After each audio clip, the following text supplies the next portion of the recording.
Hello everybody and welcome back to another exciting video here on my channel. It is the end of June and almost the beginning of July, so of course we are going to be trying to pull out prompts from a TBR jar for the month of July, figuring out what my TBR will be. Don't mind any noise that you might hear. Josh is actually trying to get a little bit of mowing done in the front yard before we have to go to a funeral over in Indiana. I just wanted to do one video real quick, and because I'm very far behind because I've been down for a week with my knee, and also we've just been really busy with farm work and some other stuff. So I'm sorry about any noise, but we are fairly empty on the TBR jar. We only have, I think, about maybe 40 or so prompts left, which I feel like a normal 5 to 6 books is what I might pull. Here lately I've been feeling really good about reading, so we'll see what we pull. Without further ado, let's go ahead and hop into it. I'm not 100% sure what books I want to read this month. Last month I kind of mood read and then also picked some more books since my TBR was just books from my 25 books I want to read in 2025. I tackled a few books and I was really happy about the books that I did tackle, and I'm still kind of reading, and I have a few days left of June to finish it, but I don't necessarily have any books on my radar that I want to put on the TBR. I know I have a few series I need to finish, or at least like the books that I do have. Like, I need to honestly read Iron Flame. I feel like I've sat on that book long enough now, even though it's only been probably 3 months. I need to start the second book in Clockwork Angel, and there's just some other series that I definitely need to finish, like The Giver. I need to finish that last book, but I don't necessarily have any books that I for sure want on my TBR. I'm just kind of in more of a mood reading spot right now, and just trying to like go day by day more than I am trying to plan out the whole month for at least reading. But we will see. We'll see what good prompts we get. So as always, let's give it a little shake and pull for prompt number 1. All right. I don't know if I'm going to have a book for this prompt. It says a book that you soft DNF'd. I've soft DNF'd a lot of books in my time, but I feel like majority of them I have caught up on. I will update because I think the last one that I did soft DNF for a hot minute was The Girl with the Dragon Tattoo. I'm actually going to get rid of that whole series. I sat on it long enough and I just decided I'm over it. I couldn't get into the book again, so the whole series is going. That's a future thing. But otherwise, I honestly don't know if I have a soft DNF book or not. Let me turn around, let me look for a little bit, and then I'll get back to you. Because I read The Stand. That was the only one that I soft DNF'd, and I already finished that one. I don't have the original Game of Thrones, but I soft DNF'd that one. That could be an option, but I don't want to go buy a book. I'm not seeing any book that actually fits this prompt. The only possible book I have is the first book in the Fire and Ice series, which is Game of Thrones. And I have the second book in the series, but I got rid of all the other ones and I soft DNF'd that book. But I haven't found the correct size that I'm looking for because I want the big size, not the little mass market paperbacks. And I don't really want to go out and buy books. So I'm gonna just put this one back. We'll pull again for another prompt since I can't find anything that fits this. And hopefully I didn't miss anything. But I looked at all my books and I can't remember starting a single one of them except for Game of Thrones, which I don't have. Prompt number 1, again, try digging deeper. Maybe we just need to mix it up a little bit more. This one looks like it might be a little bit longer. This one's perfect. I'm glad we did this one. A book from your favorite genre. So my favorite genre, technically, I guess you could say 3. More so, I'm a fantasy and maybe sci-fi reader. I definitely love the YA a little bit more than adult, but I don't mind both of them. And then the other one could be a thriller, which I just got recently a couple Frida McFadden books, and I just also read The Inmate by her, and I really enjoyed that. So I have a couple options, and I still have a Lucy Foley book that I wanted to pick up and read and see if I liked her as an author. So a book from let's get one from each genre. Well, this is sci-fi apparently, right? We'll do this one for thriller. We'll take this one and then one fantasy. Since I have pretty much 3 favorite genres, I picked 3 books, each from a different genre for the most part. We have The Paris Apartment by Lucy Foley for like a thriller. I've read the guest list. I wasn't too big on it. I felt like it was very predictable, and especially since I read Agatha Christie's and then there were none before this. And I love Agatha Christie. I just didn't really care for like a spinoff in a way, I guess you could say. I know it wasn't the complete same, but that's what my mind kept going to. So I want to know what The Paris Apartment is. I've had this, I think, since maybe 2023, at least 2024, and I just never got around to it. And also I want to see if I want to pick up any more books from this author, or if it's one of those where I tried a couple and I just want to stay away type deal. Then for fantasy, we have Clockwork Princess book 2 in the Infernal Devices. Like I said, it would be nice to actually get to this book and finish it. I'm just not really in the mood for it, to be honest. I don't know why, but this is an option for fantasy. And then for sci-fi, I looked at the genre of this. We have Catching Fire, the second book in the Hunger Games Games that I forgot. I also need to finish The Hunger Games. I am reading it pretty much for the first time, and I love The Hunger Games. I never had time. The month that I had this on my TBR, I never got around to it, but I have been really intrigued to get to this book, finish this, and then also get to the third book. So this is very high up there. I'm honestly debating between this and then The Paris Apartment, not so much Clockwork Prince. What should I do? What would I rather read? I feel like The Hunger Games would be more fun, more interesting though. This does not help my case. I was wondering what book was maybe like the shortest. The Paris Apartment is like 356, and then Catching Fire is about 391. So pretty much they're about the same book, especially since I'm already intrigued into the series. So I think in that case, I'm just gonna go ahead and put Catching Fire back on my TBR. I have to read it this month. I have to. I cannot put it on another TBR and not read it, but I feel like I'm gonna be more intrigued and more invested into this book than potentially starting this book and already having a little bit of doubt with this author just because I didn't care much for the guest list. Go for prompt number 2.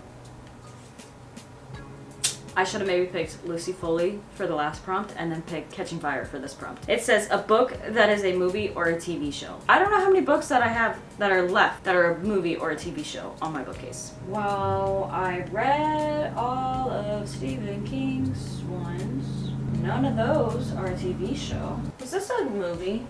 It is a movie. Well, heck, let's just put this on. I wasn't even sure if this book was a movie adaptation until I looked it up online, and lo and behold, it's got like one of those stickers that doesn't come off on the front cover that says, this is now a major motion picture. I'm gonna choose Where the Crawdads Sing because I've had this for so many years. I've never picked it up. I do believe it's also a thriller, so we go back to one of my favorite genres. And since it's a movie, maybe it'll be nice to kind of watch the movie. And it's not too long, honestly. Yeah, it's only like 360 pages again, so I feel like it's fairly short. Hopefully it's interesting enough to keep my attention. I've heard a lot of mixed reviews over the years about this book. Some people really love it, and then other people really hate it. A lot of people prefer the movie over the book, but I'm hoping I'm the one that enjoys the book a lot, and then if I can watch the movie, maybe I'll watch the movie. If not, since I don't pay for a lot of subscriptions, then I just won't. Choosing for prompt number 3. Oh my, let's pick one.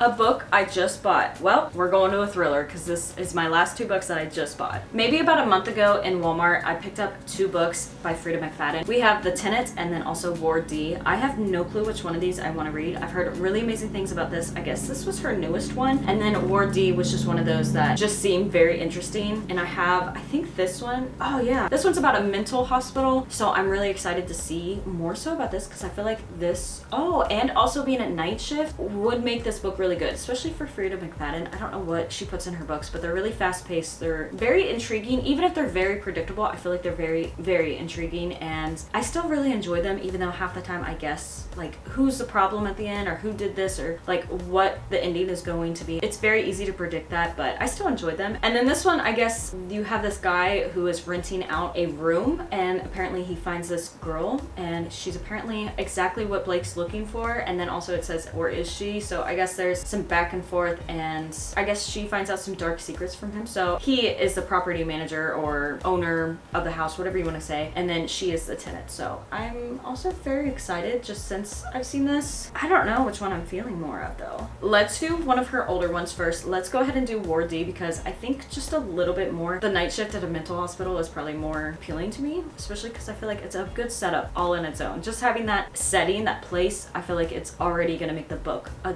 different tone than maybe this book. Prompt number 4. We're getting a lot of good genres. We have 2 thrillers, we have a sci-fi, and now all of a sudden it tells me a fantasy. Do I want to stand alone? Do I want to try and finish one of my series? Is this a fantasy? Gosh, I mean, I have this book that I need to finish too, but I don't know if I really want to read it. Oh, it's not. I don't know which one to put on there. That's a sci-fi down there, I think.